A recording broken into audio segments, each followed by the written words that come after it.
Jonatas Goforth, Por Meu Espírito, 1859-1936. Certo dia, no ano de 1900, em Changte, no interior da China, passou um correio galopando à doida. Levava um despacho da imperatriz para o governador, ordenando que tomasse medidas para exterminar imediatamente todos os estrangeiros. Na horrenda carnificina que se seguiu, Jonatas Goforth, com sua esposa e filhinhos, foram cercados por milhares de boxers, determinados a tirar-lhes a vida. O pai da família, ao cair no chão com uma tremenda pancada que quase lhe partiu o crânio, ouviu uma voz dizer-lhe: "Não temas, teus irmãos estão orando por ti." Antes de ficar inconsciente, viu chegar a galope um cavalo que ameaçava atropelá-lo. Ao voltar a si, percebeu que o cavalo caíra ao seu lado, esperneando de tal maneira que os seus atacantes foram obrigados a desistir do propósito de matá-lo. Assim, ele reconheceu que a mão de Deus o guardava maravilhosa e constantemente durante o tempo do morticínio dos boxers, no qual centenas de crentes foram mortos.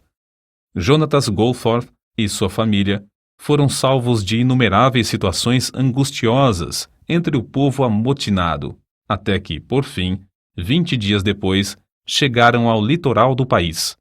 Rosalind e Jonatas Goforth tinham as suas vidas escondidas com Cristo em Deus. Eis como viviam nas suas próprias palavras. Não é somente tolice aceitar para nós mesmos a glória que pertence a Deus, mas é grave pecado, porque o Senhor diz: "A minha glória a outrem não darei."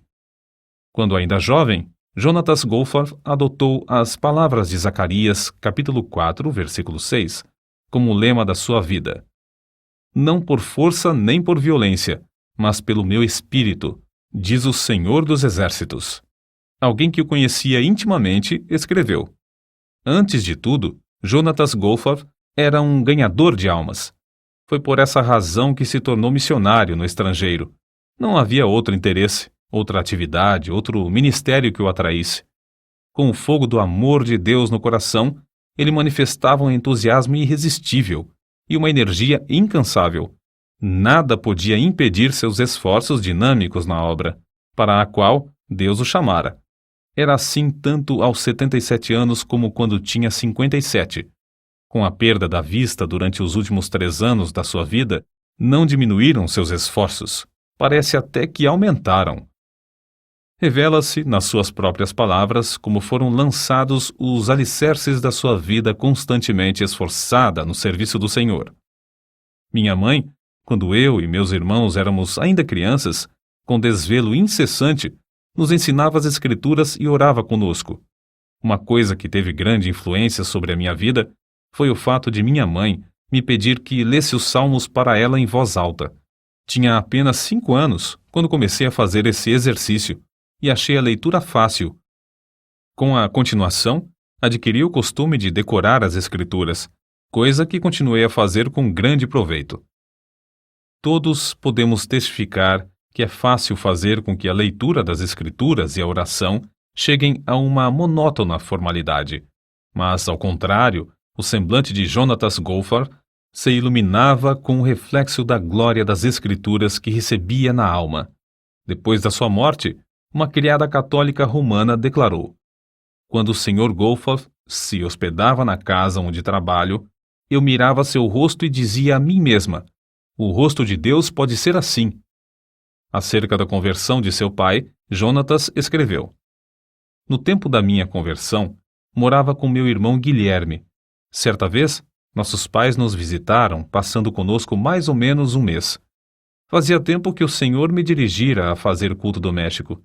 Assim, certo dia, anunciei: faremos o culto doméstico de hoje e peço que todos se reúnam depois do jantar. Esperava que meu pai se manifestasse contrariamente, porque em casa não costumávamos dar graças antes das refeições, quanto mais fazer culto doméstico.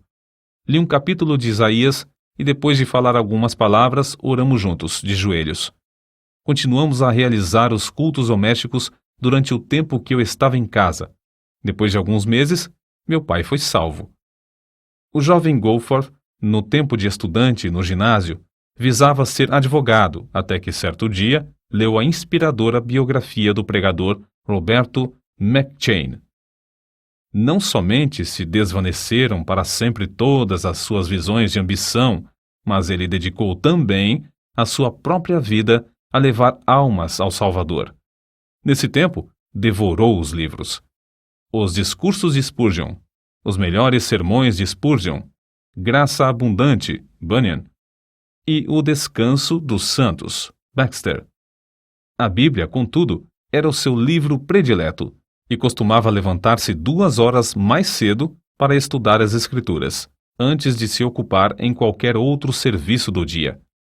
Acerca da sua chamada nesse tempo, ele escreveu: apesar de sentir-me dirigido ao ministério da palavra, recusava terminantemente ser missionário no estrangeiro. Mas um colega me convidou a assistir à reunião de um missionário que fez o seguinte apelo: faz 2 anos que passo de cidade em cidade contando a situação de Formosa e rogando que algum jovem se ofereça para me auxiliar. Mas parece que não consegui transmitir com êxito a visão a nenhum. Volto então sozinho. Dentro de pouco tempo, meus ossos estarão embranquecendo na encosta de um morro em Formosa. Quebranta-me o coração saber que nenhum moço se sente dirigido a continuar o trabalho que iniciei. Ao ouvir essas palavras, senti-me vencido pela vergonha. Se o chão tivesse me engolido, teria sido um alívio. Eu, comprado com o precioso sangue de Cristo, ousava planejar a minha vida como eu mesmo queria. Ouvi a voz do Senhor dizer: a quem enviarei? E quem há de ir por nós? E respondi: eis-me aqui, envia-me a mim. Desde então, sou missionário. Lia avidamente tudo o que podia achar acerca de missões no estrangeiro e me esforçava por transmitir aos outros a visão que eu alcançara, a visão dos milhões da terra sem oportunidade de ouvir um pregador. Por fim, chegou o tempo de iniciar seus estudos em Toronto. O primeiro domingo, ele o passou trabalhando entre os prisioneiros da prisão Don, um costume que preservou durante todos os anos de estudos nessa cidade. Durante a semana, dedicava muito tempo a andar de casa em casa ganhando almas para Cristo.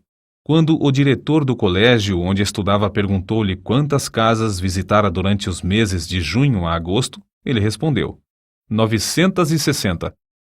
Foi nesse tempo dos estudos que Jonatas Goforth se casou com Rosalind Bell Smith. Acerca do encontro de ambos, ela escreveu: comecei, aos 20 anos de idade, a orar pedindo que, se o Senhor desejasse que eu me casasse, ele me dirigisse um moço inteiramente dedicado a ele e ao seu serviço. Certo domingo, achei-me em uma reunião de obreiros da Toronto Mission Union. Um pouco antes de começar a reunião, alguém à porta chamou Jonatas Goforth. Ele, ao levantar-se para ir lá fora, deixou a Bíblia na cadeira. Então, eu fiz uma coisa que nunca pude explicar. Nem para ela achei desculpas. Senti-me impelida a ir à cadeira dele, apanhei a Bíblia e voltei à minha cadeira. Ao folhear rapidamente o livro, achei-o quase gasto pelo uso e marcado de capa a capa. Fechei-o e, sem demora, coloquei-o de novo na cadeira. Tudo isso aconteceu em um intervalo de poucos segundos. Ali, sentada no culto, eu disse a mim mesma: esse é o moço com quem seria bom que eu me casasse. No mesmo dia fui apontada, juntamente com outras pessoas, para abrir um ponto de pregação em outra parte de Toronto. Jonatas Goforth estava também entre o grupo. Durante as semanas que se seguiram, eu tive muitas oportunidades de ver a verdadeira grandeza da alma desse homem, a qual nem seu exterior desprezível podia esconder. Assim, quando ele me perguntou: queres unir a tua vida à minha para irmos à China? Sem vacilar um só momento, respondi: quero. Mas, alguns dias depois, foi grande a minha surpresa quando ele me perguntou: prometes nunca me impedir de colocar o Senhor e a sua obra em primeiro lugar, mesmo antes de ti? Era essa mesma qualidade de moço que eu pedira, em oração, para que Deus me desse como marido. Então, firmemente respondi: prometo fazê-lo sempre. Oh, como fora benigno o mestre ao esconder-me o que essa promessa significava. Poucos dias depois de eu haver prometido o que me pediu, veio a primeira prova. Eu sonhava, como mulher que era, com o bonito anel de casamento que ia receber. Foi então que Jonatas me disse: "Não te importas se eu te não comprar uma aliança?"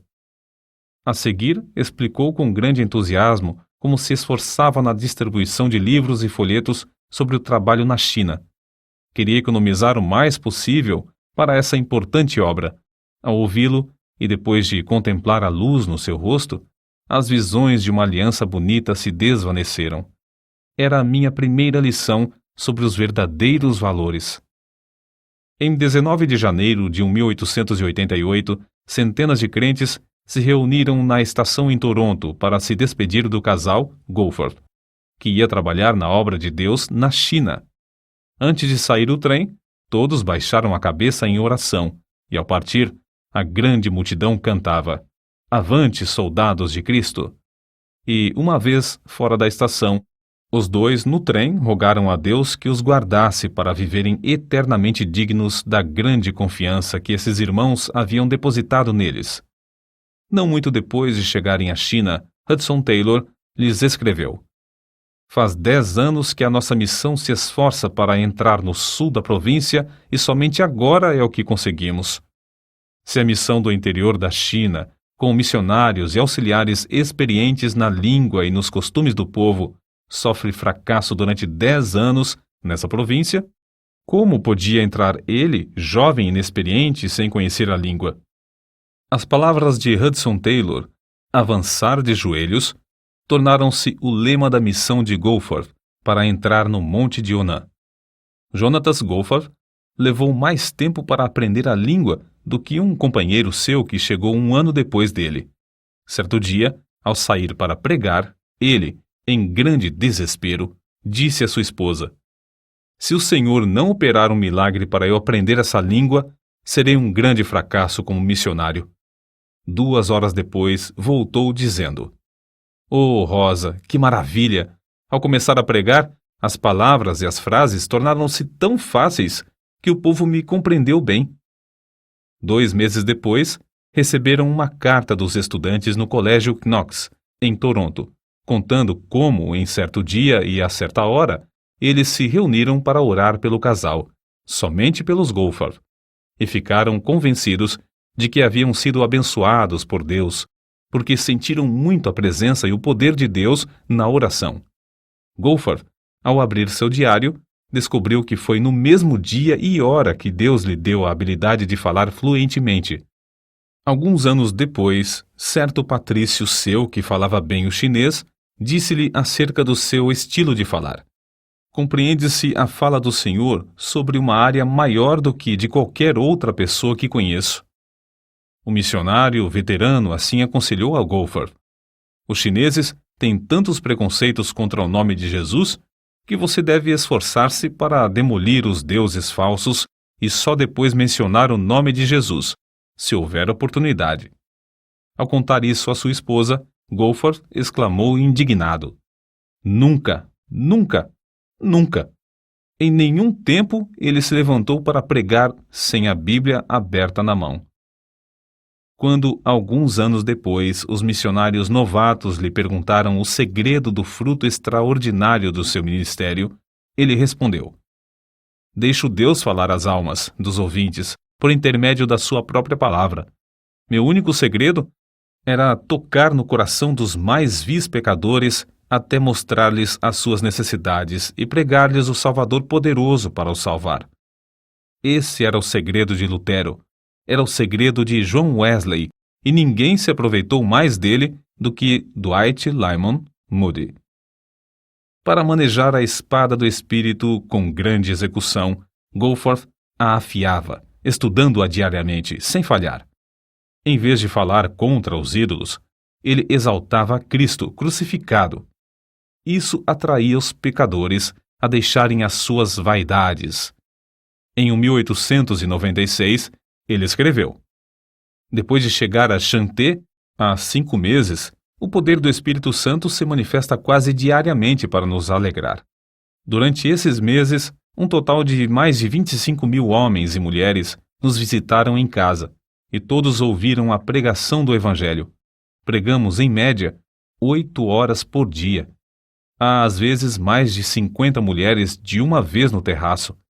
Ele pregava aos homens enquanto a sua esposa pregava às mulheres. Quase todas as vezes que apresentamos Cristo como Redentor e Salvador, o Espírito Santo salva alguém, e às vezes 10 a 20 pessoas. Contudo, não se deve pensar que esses missionários escaparam de grandes tribulações. Não muito depois de chegarem à China, um incêndio destruiu todas as suas possessões terrestres. O calor do verão era tão intenso que sua primogênita, Gertrude, faleceu, sendo necessário levar o cadáver a uma distância de 75 quilômetros, a um lugar onde se permitia enterrar os estrangeiros. Quando faleceu outro filhinho, Donald, foi necessário fazer de novo a mesma longa viagem com os restos mortais. Depois de passarem 12 anos na China, as águas de uma enchente subiram à altura de 2 metros dentro da casa e eles novamente perderam tudo quanto tinham. No ano 1900, logo após outra filha, Florença, morrer de meningite, veio a insurreição dos Boxers, acerca da qual já nos referimos. No levante dos Boxers, muitas centenas de missionários e crentes foram brutalmente mortos. Só a mão de Deus os guiou e os sustentou na fuga de Chanté, já que foi preciso enfrentar uma viagem de 1.500 quilômetros, em tempo de intenso calor e de doença, em um dos 4 filhos. Inúmeras vezes foram cercados pelas multidões que clamavam: "Matai-os! Matai-os!" Uma vez, a multidão enfurecida arremessou pedras tão grandes que quebraram a espinha dos cavalos que puxavam a carroça, mas todas as pessoas do grupo escaparam.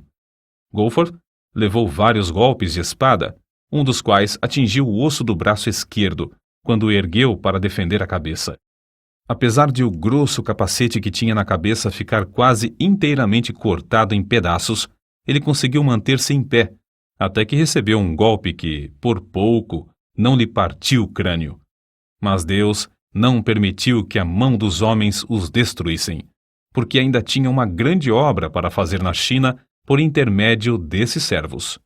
Assim, sem poder cuidar das feridas e com as roupas ensanguentadas, o grupo enfrentava as multidões furiosas, dia após dia, até alcançar Xangai. De lá, a família embarcou em um navio para o Canadá. Logo que diminuiu o perigo na China, os nossos incansáveis heróis estavam novamente ocupados no trabalho em Chanté. A região foi dividida em 3. A parte que caiu, em sorte, a Goforth foi o vasto território ao norte da cidade, com inúmeras vilas e povoados. O plano de Goforth era alugar uma casa em um centro importante, passar um mês evangelizando e depois mudar-se para outro centro. Queria que a sua esposa pregasse no pátio da casa de dia enquanto ele e seus auxiliares pregavam nas ruas e nos povoados ao redor. À noite, faziam os cultos juntos, ela tocando o harmônio. No fim do mês, podiam deixar um dos auxiliares discipulando os novos convertidos, enquanto o grupo passava para outro centro. Acerca desse plano, a esposa de Goforth escreveu: "De fato, o plano foi bem concebido, a não ser por uma coisa. Não se lembrou dos filhos que perdemos. Lembrei-me de como os meninos com varíola em Ropei me cercaram quando segurava a criança no colo. Lembrei-me das 4 covas de nossos pequeninos. E endureci o coração, como pederneira, contra o plano. Como meu marido suplicava dia após dia: Rosa, por certo, o plano é de Deus, e receio que possa acontecer aos filhos se desobedecermos. O lugar mais seguro para ti e os filhos é no caminho da obediência. Pensas em guardar os filhos seguros em casa, mas Deus pode mostrar-te que não podes. Contudo, Ele guardará os filhos se obedecer-lhes, confiando nele." Não muito depois, Wallace caiu doente de disenteria asiática, e por 15 dias lutamos para salvar a criança. Meu marido me disse: "Oh, Rosa, cede a Deus antes de perder tudo." Mas parecia-me que Jonatas era duro e cruel. Então nossa filha Constância caiu enferma da mesma doença. Deus revelou-se a mim como um pai em quem eu podia confiar para conservar os meus filhos. Baixei a cabeça e disse: ó Deus, é tarde demais para a constância, mas confio em ti. Guarda os meus filhos. Irei aonde quer que me mandes. Na tarde do dia em que a criança faleceu, mandei chamar a senhora Wang, uma crente fervorosa e amada, e lhe disse: não posso contar-lhe tudo agora, mas estou resolvida a acompanhar meu marido nas viagens de evangelização. Quer ir comigo? Com lágrimas nos olhos, ela respondeu: não posso, pois a menina pode adoecer sob tais condições. Não querendo insistir, pedi que ela orasse e me respondesse depois. No dia seguinte, ela voltou com os olhos cheios de lágrimas e, com um sorriso, disse: irei com vocês. Grifo do autor. É coisa notável que não tenha falecido mais nenhum filho dos Goforth na China, apesar dos muitos anos que passaram na vida nômade de evangelização. Goforth observou tão fielmente seu costume de levantar-se às 5 horas para a oração e estudo das Escrituras, como quando estava em casa, em Chanté. Geralmente, para o estudo, tinha de ficar em pé diante da janela, com as costas viradas para a família. Acerca da obra em Chanté, são de Goforth essas palavras: nos primeiros anos de meu trabalho na China, contentava-me com a lembrança de que sempre há a sementeira antes da colheita. Mas já eram passados mais de 13 anos e a colheita parecia ainda distante. Tinha certeza de que haveria uma coisa melhor para mim, se eu tivesse a visão e a fé necessárias para adquiri-la. Estavam constantemente perante mim as palavras do Mestre em João capítulo 14, versículo 12. Na verdade vos digo que aquele que crê em mim também fará as obras que eu faço, e as fará maiores do que estas, porque eu vou para meu Pai. E sentia profundamente como no meu ministério faltavam as maiores obras. No ano de 1905, Jonatas Goforth leu na autobiografia de Carlos Finney que um lavrador podia, com muita razão, orar pedindo uma colheita material independentemente de se cumprirem as leis da natureza, assim como os crentes podem esperar uma grande colheita de almas sem se cumprirem as leis que governam a colheita espiritual. Resolveu, então, saber quais eram essas leis e decidiu-se a cumpri-las a qualquer preço. Fez um estudo a fundo e de joelhos sobre o Espírito Santo e escreveu as notas nas margens da sua Bíblia chinesa. Quando começou a ensinar essas lições aos crentes, houve grande quebrantamento, com confissão de pecados. Foi na grande exposição idólatra de Sun Yat-sen que Deus primeiramente mostrou seu grande poder no ministério de Goforth. Durante o sermão, um obreiro exclamou em voz baixa: esse povo está tão comovido pela pregação como a multidão no dia de Pentecostes pelo sermão de Pedro. Na noite do mesmo dia, um salão alugado e que não comportava toda a grande multidão pagã que queria assistir, Goforth pregou sobre o texto: levando ele em seu corpo os nossos pecados sobre o madeiro. Quase todos mostraram-se convictos do pecado, e quando o pregador fez o apelo, levantaram-se clamando: queremos seguir a esse Jesus que morreu por nós. Um dos obreiros presentes assim expressou o que viu: irmão, aquele a quem oramos durante tanto tempo para que viesse, veio de fato esta noite. Nos dias que se seguiram, pecadores foram salvos em todos os pontos de pregação e em todos os cultos. Acerca do avivamento que nesse tempo visitou a Coreia, um dos missionários escreveu sobre o que presenciou. Os missionários eram como os demais crentes. Não havia alguém entre eles de talento extraordinário. Viviam e trabalhavam como quaisquer outros, a não ser nas orações. Nunca senti a presença divina como a senti nos seus rogos a Deus. Parecia que esses missionários nos levavam ao próprio trono no céu. Fiquei muito impressionado também ao ver como o avivamento era prático. Havia dezenas de milhares de homens e mulheres transformados completamente pelo fogo divino. Grandes templos, com assentos para 1.500 pessoas, ficavam superlotados. Era necessário realizar um culto para os homens e, em seguida, outro para as mulheres, a fim de que todos pudessem assistir. Em todos ardia o desejo de espalhar as boas novas. Crianças se aproximavam das pessoas que passavam pelas ruas, rogando-lhes que aceitassem a Cristo por seu Salvador. A pobreza do povo da Coreia era conhecida em todo o mundo.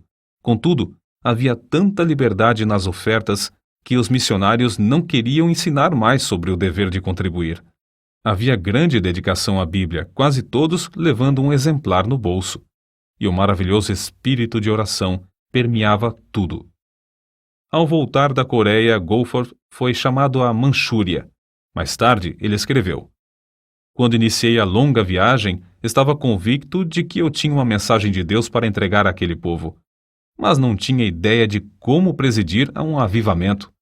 Sabia pronunciar um discurso e sabia levar o povo a orar, porém, nada mais sabia do que isso." Goforth teve um grande desapontamento ao chegar à Manchúria. Os crentes não oravam como lhe prometeram fazer, e a igreja estava dividida. Depois do primeiro culto, ele, sozinho no seu quarto, caiu de joelhos em desespero. E Deus respondeu à sua insistência, enviando tão grande desejo de oração às igrejas e tão profunda contrição pelo pecado, que elas não somente foram purificadas de toda classe de pecado, inclusive dos mais horrendos crimes, mas os perdidos, em grande número, vinham e eram salvos. A senha do avivamento do ano de 1859 foi: "Necessário vos é nascer de novo." E a de 1870, "Crê no Senhor Jesus." Mas a meta de Goforth era: "Não por força nem por violência, mas pelo meu espírito." Zacarias capítulo 4, versículo 6. Que o Espírito Santo operava em vários lugares na Manchúria em resposta às orações insistentes e em face de embaraços de toda sorte, vê-se claramente no que ele escreveu acerca da obra na cidade de Niuchang. Ao subir ao púlpito, ajoelhei-me um momento como de costume para orar. Quando olhei para o auditório, pareceu-me que todos os homens, mulheres e crianças na igreja estivessem com dores de julgamento. As lágrimas corriam copiosamente, e houve confissão de toda espécie de pecado. Como se explica isso? A igreja era conhecida como igreja morta e sem mais esperança. Contudo, antes de anunciar sequer uma palavra, sem mesmo cantar um hino ou orar, começou essa obra maravilhosa. Não há outra explicação. Foi o Espírito de Deus que operou em resposta às orações das igrejas de Mukden, Liaoyang e de outros lugares na Manchúria, as quais haviam experimentado a mesma qualidade de avivamento e foram induzidas a interceder por sua pobre e necessitada igreja irmã. Jonatas Goforth, quando foi à Manchúria, era quase desconhecido fora do pequeno círculo da sua denominação. Depois de algumas semanas, quando voltou, os olhos dos crentes de todo o mundo estavam fitos nele. Contudo, permaneceu o mesmo humilde servo de Deus, reconhecendo que a obra não era dele, mas do Espírito de Deus. Shanxi é conhecida como a província dos mártires. Certo chinês, douto, contou a Goforth como presenciara nessa província, durante a insurreição dos Boxers, em 1900, de uma só vez a morte de 59 missionários. Todos eles encararam o carrasco com a maior calma. Uma mocinha de cabelos louros perguntou ao governador: "Por que devemos morrer? Os nossos médicos não vieram de países remotos para dar suas vidas para servir ao seu povo? Muitos doentes sem esperança não foram curados? Diversos cegos não receberam a vista? É por causa do bem que fizemos que devemos morrer?" O governador baixou a cabeça e não respondeu. Mas um soldado pegou a mocinha pelos cabelos e, com um só golpe, decepou-lhe a cabeça. Um após outro foram mortos. Todos morreram com um sorriso de paz. Esse mesmo chinês contou como viu, entre eles, uma senhora falando alegremente ao filhinho. Com um só golpe, ela foi prostrada, mas a criança continuou a segurar-lhe a mão. Logo a seguir, outro golpe, e um pequeno cadáver jazia ao lado do cadáver da mãe. Foi a essa mesma província dos mártires que Deus enviou seus servos, os Goforth, 8 anos depois, e onde Jonatas presenciou o seguinte: Em Xuanxian, não muito depois de começar a falar, vi muitos dos ouvintes baixarem a cabeça, convictos, enquanto as lágrimas corriam-lhes pelas faces. Depois do discurso, todos os que experimentaram orar estavam quebrantados. O avivamento, que começou assim, continuou durante 4 dias. Houve confissão de toda a qualidade de pecados. O delegado regional se admirou grandemente ao ouvir confissões de homicídios, de roubos e de crimes de toda sorte. Confissões que só conseguiria arrancar deles, açoitando-os até quase os deixar mortos. Às vezes, depois de um culto de 3 horas ou mais, o povo voltava à casa para continuar a orar. Mesmo em horas tardias da noite, havia pequenos grupos reunidos em vários lugares para orar até quase clarear o dia. No colégio de moças em Shuvu, na mesma província dos mártires, as alunas insistiram para que lhes concedessem tempo para jejuar e orar. No dia seguinte, quando se reuniram de manhã para a oração, o Espírito caiu sobre elas e ficaram de joelhos até a tarde desse dia. Das centenas de exemplos evidentes da operação poderosa do Espírito Santo nos corações, dentre muitos outros lugares, citaremos aqui apenas os seguintes. Xanté. Quase 700 pessoas estiveram presentes pela manhã. Havia um fervor de homens se esforçando para ir à frente, de modo que Goforth só conseguiu pregar à tarde. O culto era contínuo, prolongava-se o dia inteiro, com intervalos para as refeições. Guangzhou. A igreja, com assentos para 1.400 ouvintes, não comportava as multidões. O Espírito Santo veio com poder extraordinário. Havia, às vezes, centenas de pecadores contritos chorando. 2 endemoniados foram libertos e se tornaram crentes fervorosos na obra de Deus. Em 4 anos, o número dos salvos aumentou de 2.000 para 8.000. Xuntefu. Inesperadamente, uma dúzia de homens começou a orar e a chorar, sem poder resistir ao poder do Espírito Santo. Velhos discípulos de Confúcio vinham à frente, quebrantados e humilhados, para confessar a Cristo como seu Senhor. Um total de 500 homens e mulheres foram salvos.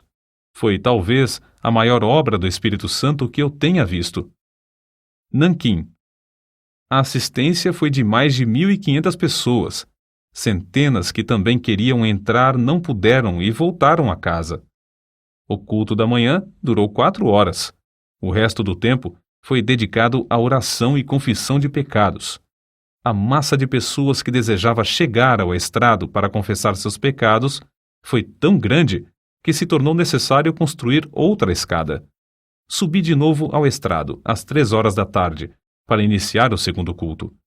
Centenas de pessoas, nesse momento, começaram a vir à frente, e por isso eu não pude pregar. Às 9 horas da noite, 6 horas depois de iniciar o culto, fui obrigado a me retirar e embarcar para Pequim, onde os crentes me esperavam para outra série de cultos. Shantung. O avivamento foi tão grande que cerca de 3.000 membros foram acrescentados à igreja em 3 anos.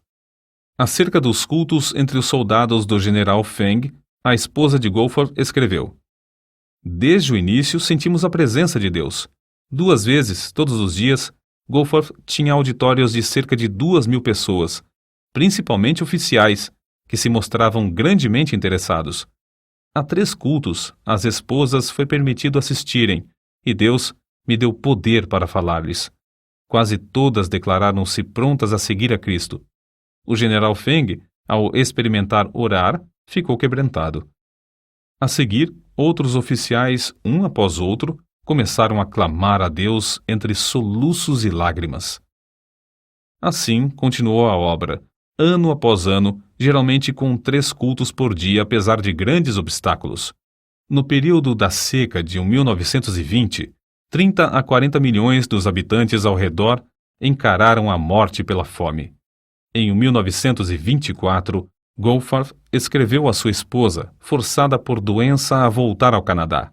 Completo hoje 65 anos. Oh, como cobiço, mais que qualquer avarento cobiça o ouro, 20 anos ainda para ganhar almas.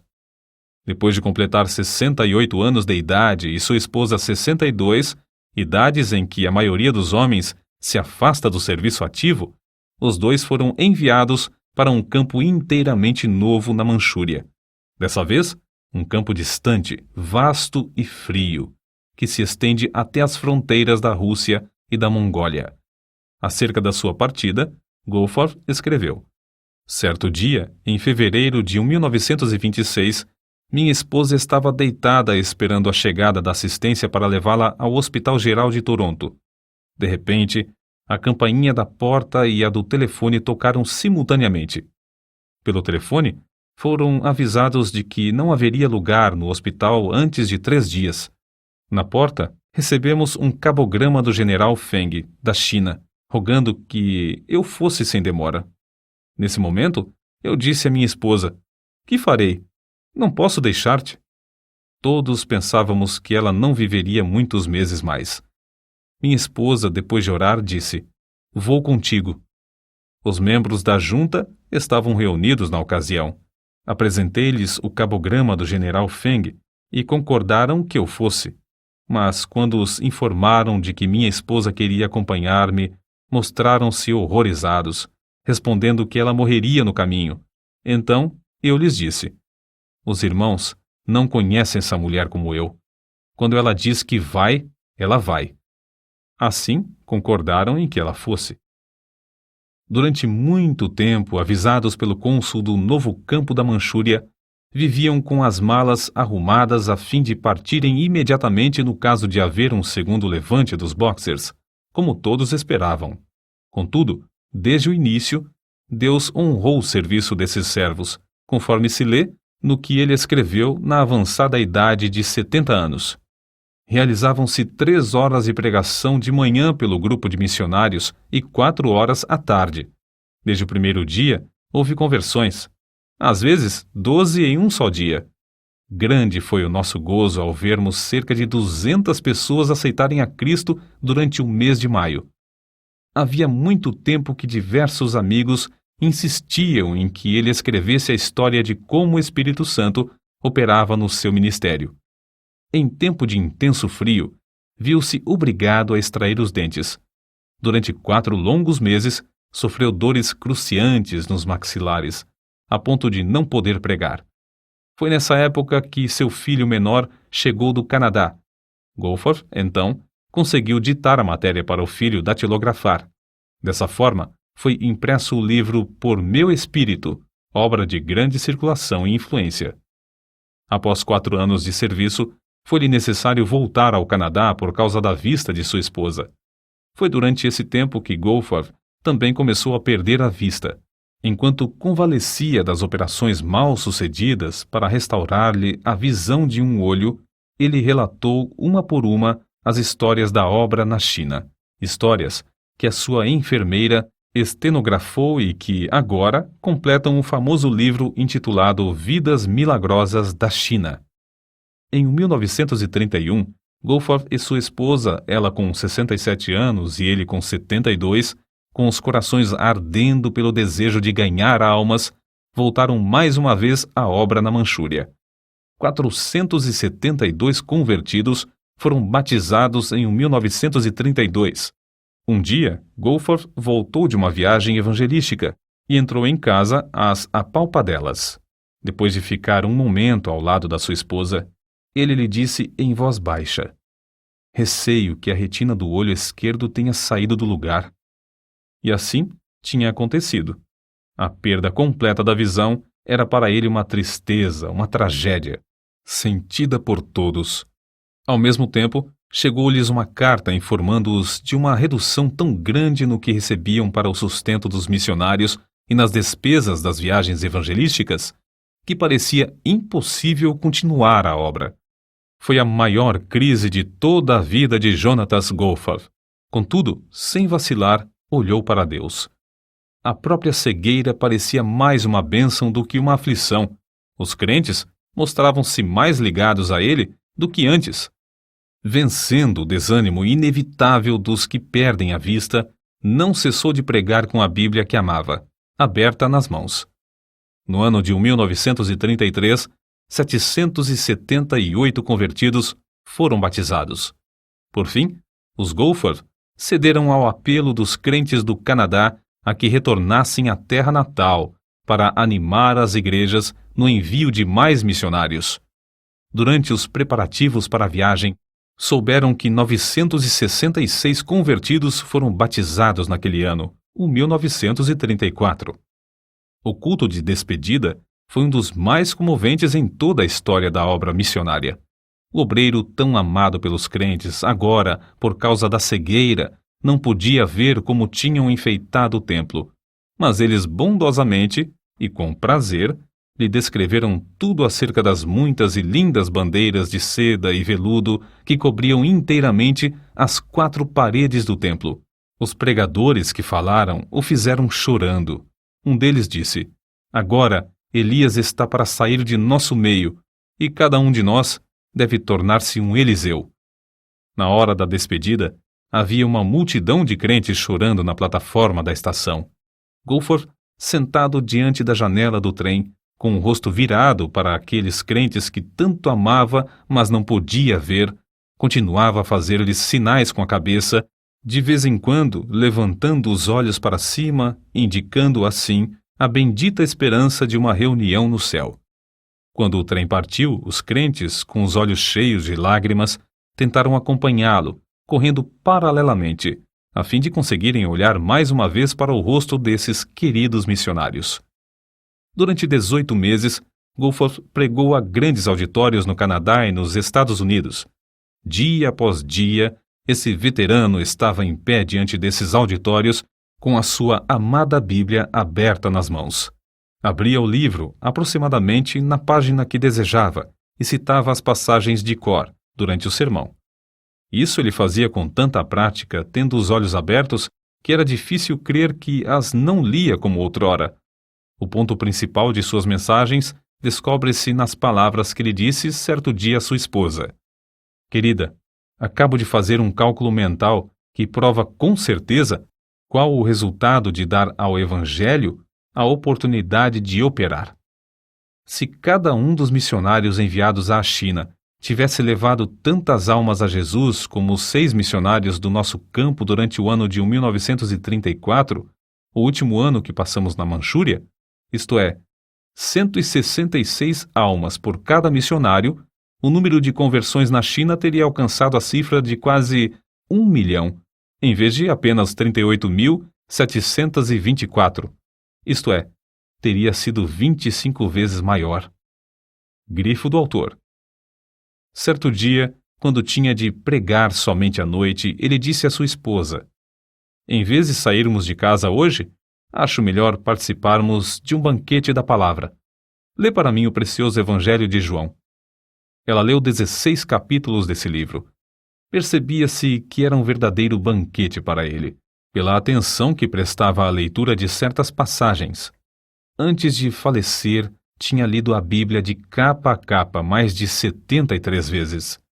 Na noite do dia 7 de outubro de 1936, Jonatas Goforth, depois de um discurso fervoroso e longo sobre o tema Como o Fogo do Espírito Varreu a Coreia, deitou-se tarde para dormir. Às 7 horas da manhã seguinte, a sua esposa levantou-se e vestiu-se. Logo a seguir, verificou que foi mais ou menos no mesmo momento em que ela se levantou que ele, dormindo aqui na terra, num instante, acordou na glória, vendo de novo. Poucos dias antes, ele tinha dito que se regozijava em saber que o primeiro rosto que ia ver seria o de seu Salvador. 5 anos e meio depois de Jonatas Goforth haver dormido no Senhor, Rosalind Goforth reuniu-se ao seu amado marido e companheiro de lutas. As últimas palavras que pronunciou foram estas: "O rei me chama, estou pronta." Dela também pode-se dizer, como foi dito a respeito dele, entregava-se à oração e ao estudo da palavra para saber a vontade de Deus. Foi esse amor pela leitura da Bíblia e a ininterrupta comunhão com Deus que lhe deram o poder de comover auditórios e convencê-los do pecado e da necessidade do arrependimento. Em todas as ocasiões, ele dominava sua própria pessoa e confiava inteiramente no poder do Espírito Santo para descobrir as coisas de Jesus aos ouvintes. Que o mesmo brado de guerra seja sempre nosso, não por força, nem por violência, mas pelo meu Espírito. Mas recebereis poder ao descer sobre vós o Espírito Santo.